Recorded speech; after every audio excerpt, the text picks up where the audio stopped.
আসসালামু আলাইকুম। রেসিপি বাইশ থেকে সবাইকে ওয়েলকাম জানাচ্ছি। আজকে আমি খুবই মজাদার একটা চিকেন ফ্রাই রেসিপি দেখাবো। আশা করি সবার কাছে খুব ভালো লাগবে।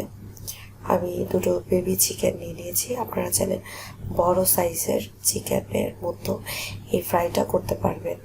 এবং আমি চিকেনটা খুবই ভালোভাবে পরিষ্কার করে নিয়েছি, ভিতরের অংশটুকু।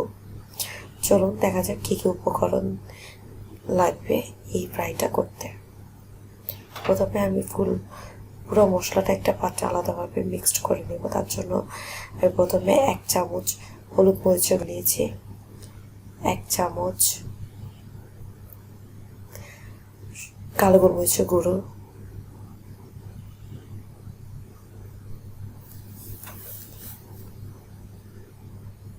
1 চামচ আদা রসুন বাটা,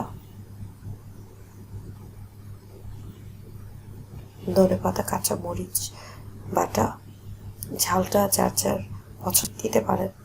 আমি ঝালটা পছন্দ করি, তার জন্য এটা বেশি দিয়েছি। 1 পেঁয়াজ বাটা,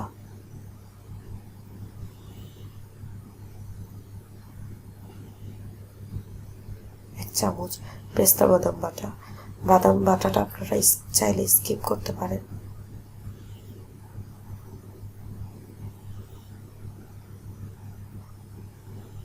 1 চামচ গরম মশলা গুঁড়ো। আমি তেল দিয়ে তেল আমার ভিডিওতে কেটে গেছে, আপনারা 1 চামচ খাওয়ার তেল দিয়ে নেবেন। তারপরে মশলাটা খুব ভালোভাবে মিক্সড করে নিয়েছি। তারপর আমি মুরগির মধ্যে ভালোভাবে মশলাটা মিক্সড করে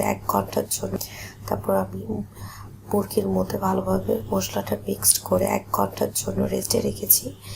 তারপর আমি এখানে শুকনো উপকরণ তৈরি করে নিয়েছি। এখানে আমি 1 কাপ আধা কাপ কর্নফ্লাওয়ার, 1 চিমটি লবণ এবং অল্প একটু কালো গোলমরিচের গুঁড়ো দিয়ে শুকনো উপকরণটা তৈরি করে নিয়েছি। তারপর আমি মুরগিটা মুরগির গায়ে ভালোভাবে আমি শুকনো উপকরণটা চেপে মুরগির পুরো গায়ে শুকনো উপকরণটা লাগিয়ে নিয়েছি।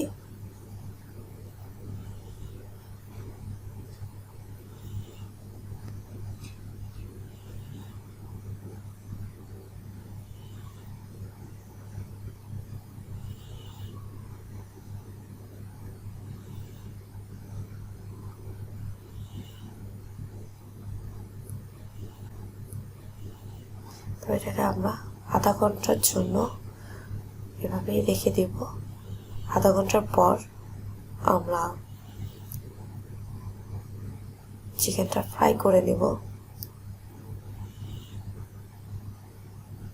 প্রথমে আমরা হালকা জালে ফ্রাই করব।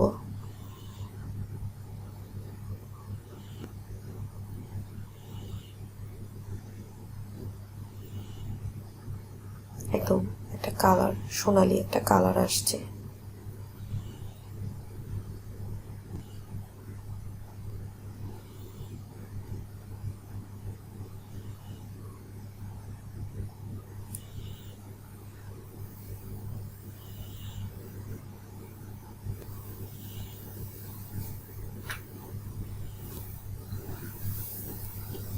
তারপর আমরা চিকেনটা পিস করে নেব।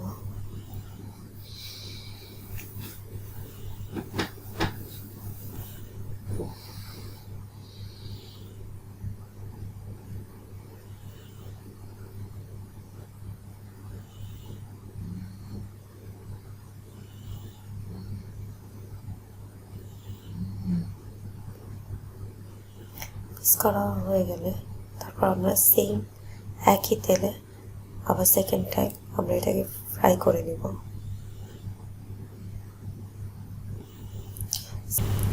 সেকেন্ড টাইম ফ্রাইয়ের জন্য চিকেনটা অনেক টাইম পর্যন্ত ক্রিস্পি থাকে।